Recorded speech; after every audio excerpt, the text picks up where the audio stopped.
በስመ አብ ወወልድ ወመንፈስ ቅዱስ አሐዱ አምላክ አሜን። በክርስቶስ ክርስቲያን በወልድ ወልደ እግዚአብሔር መንፈስ ቅዱስ መንፈሳውያን የተሰኛችሁ የእግዚአብሔር ቤተሰቦች የእናታችን የቅድስተ ቅዱሳን የንጽሕተ ንጹሐን የድንግል ማርያም የአስራትና የቃል ኪዳን ቤተሰቦች እንኳን ለእናታችን ለቅድስተ ቅዱሳን ለንጽሕተ ንጹሐን ለድንግል ማርያም የልደት በዓል በሰላም አደረሳችሁ። ፍስሐና ሰላምን የሰጠን ሞታችንን በሞቱ ደምስሶ ሕይወትን የሰጠን የአባቶቻችን አምላክ የእኛም አምላክ በፈጠረው ፍጥረታት ሁሉ አንደበት ስሙ የተመሰገነ ነው። እንድንነጋገር ምክንያት የሆነችን እናታችን ቅድስተ ቅዱሳን ንጽሕተ ንጹሐን ድንግል ማርያም የልደቷ በዓል ነው። አባታችን አዳም ሕግን አፍርሶ አታደርግ የተባለውን አድርጎ ከገነት በወጣ ጊዜ አልቅሶ ሱባኤ ገብቶ ነበር። ከእግዚአብሔር ጋር ለመታረቅ ከእግዚአብሔር ይቅር እንዲለው ለምኖ ነበር። ይህም በመጽሐፈ ኩፋሌ ላይ እናገኘዋለን። በስተመጨረሻም በ5 ቀን ተኩል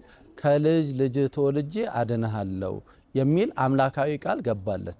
ይህ አምላካዊ ቃልን ጠብቆ ጊዜው በደረሰ ጊዜ የሰው ልጅ ይህንን እንዳይረሳ በነቢያት በኩል ትንቢትን ያናግር ነበር። ትንቢቱ ምንድነው ካልን በትንቢተ ኢሳይያስ ላይ እግዚአብሔር እንዲህ ብሎ ቃል በቃል ተናግሯል።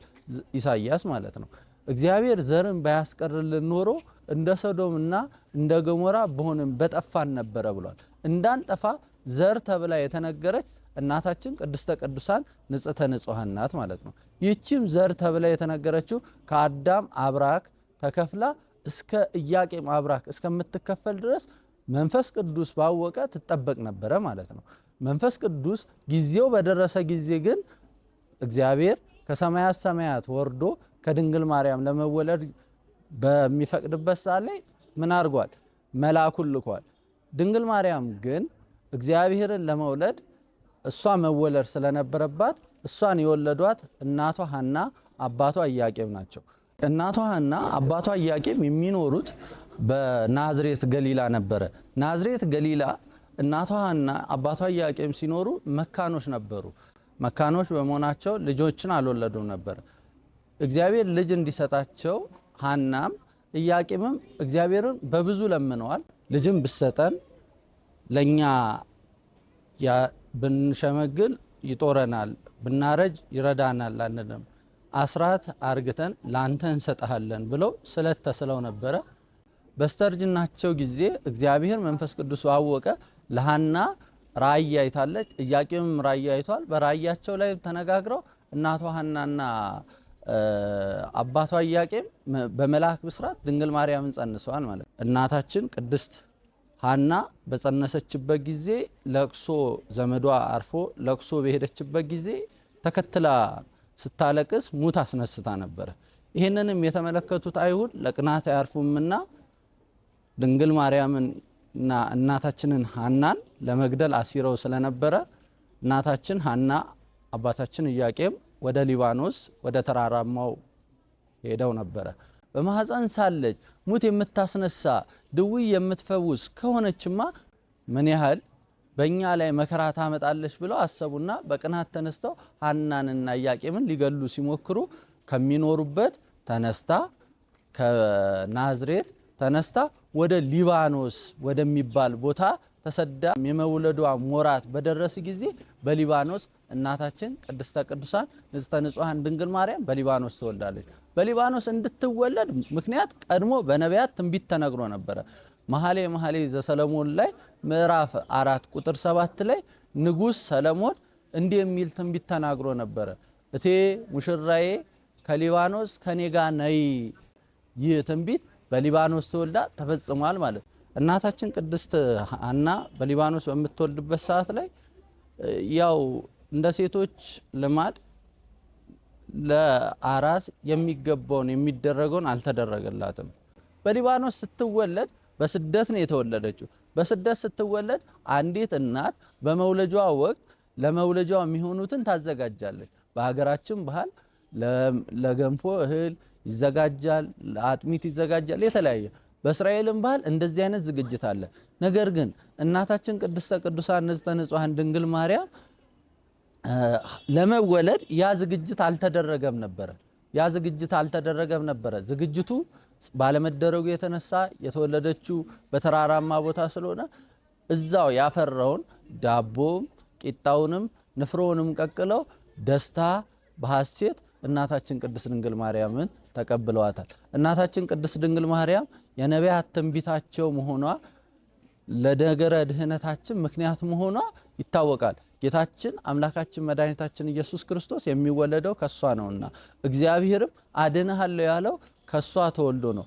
ከሰማያት ሰማያት የሚወርደው ከድንግል ማርያም ለመወለድ ስለሆነ የኛን አካል የኛን ባህሪው ያደረገው ከድንግል ማርያም ስለሆነ ማለት ነው። የኛ ባህሪ የኛን አካል ለማድረግ ድንግል ማርያምን መርጧል ማለት ነው። ድንግል ማርያም በመንፈስ ቅዱስ ተጠብቃ እንደኖረች ወንጌላዊው ቅዱስ ሉቃስ ተናግሯል። መንፈስ ቅዱስ ይጸልልብሻል፣ የልዑል ኃይልም ያድርብሻል። ይህ የሚወለደው ከሶስቱ ቅዱስ አንዱ ቅዱስ ነው። ለዚህ ዓላማ የተመረጠች ናት።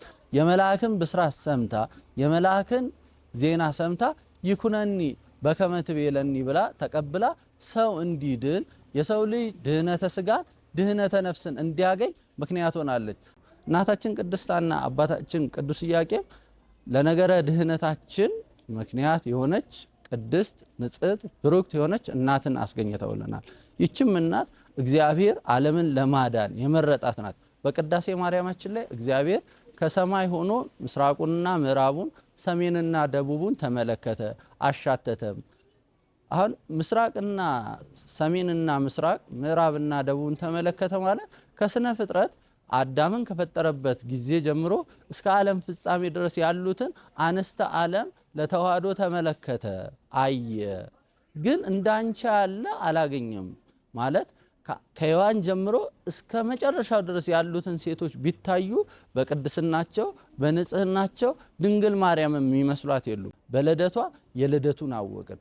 እሷ በመወለዷ ወልድ ዋህድ ኢየሱስ ክርስቶስ ተወለደልን ማለት ነው። እሱ ሲወለድልን እኛና እግዚአብሔር አንድ ሆንን፣ ታረቅን። እኛ የእግዚአብሔር ልጆች እንድንባል ፈቀደልን እግዚአብሔር ማለት ነው። ቀድሞ የጸጋ ልጅነታችንን ያጣነው በኋላም ከድንግል ማርያም ኢየሱስ ክርስቶስ ሲወለድ ያ ያጣነውን የጸጋ ልጅነታችን መለሰልን ማለት ነው።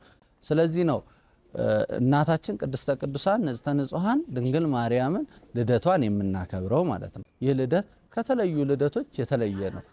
መጽሐፍ ቅዱስ እንደዚህ አይነት ልደታት አስገራሚ ልደታትን ይናገራል። ለምሳሌ ዮሐንስ ሲወለድ የአባቱን አንደበት ፈቷል፣ ለቤተሰቡም ደስታ አስገኝቷል። በዚህም የተነሳ መጽሐፍ ቅዱስ ሲገልጽ ዮሐንስ በመወለዱ ብዙዎች ምን ይላቸዋል? ደስ ይላቸዋል እንደተባለው ማለት ነው። መጽሐፍ ቅዱስም ይህንን ይነገራል። በመወለዱ ብዙዎች ምን ያደርጋሉ? ሐሴትን ያደርጋሉ። የመብርሃንማ ዮሐንስ ደስታን እንድናገኝ ያደረገ የንስሐን ጥምቀት አጥምቆ ነው፣ ወደ ጌታ አቅርቦ ነው። እናታችን ቅድስተ ቅዱሳን ንጽሕተ ንጹሐን ድንግል ማርያም በመወለዷ ፍጥረት ሁሉ ደስ የሚለው ቤዛ መድኃኔ ዓለም ኢየሱስ ክርስቶስን የሚወለደው ከሷ ስለሆነ ነው። ስለዚህ ይህ ልደት ከልደቶች ሁሉ የከበረ ነው። ዛሬም በቤተ ክርስቲያናችን ሰዓታት ቆመን ማህሌት ቆመን ቅዳሴ ቀድሰን ታቦት አውጥተን ልደቷን እናከብራለን። ከልደቶች ሁሉ የተለየ ስለሆነ ከሐሴት የምናገኝበት ደስታን የምናገኝበት ስለታችን የተፈጸመበት ሰውና አምላክ ለመታረቅ መባን ያቀረብንበት በዓል ስለሆነ ማለት ነው። ይህ በዓል በሀገራችንም በኢትዮጵያ በብዙ አድባራትና ገዳማት ይከበራል። ሲከበር ግን አከባበሩ በቤተ ክርስቲያንም እንደሚከበር ከቤተ ክርስቲያንም ደግሞ በውጭ እናከብረዋለን። ማለት እናታችን ቅድስተ ቅዱሳን ንጽሕተ ንጹሐን ድንግል ማርያም የተወለደችው በሊባኖስ ተራራ ነው እንዳልነው።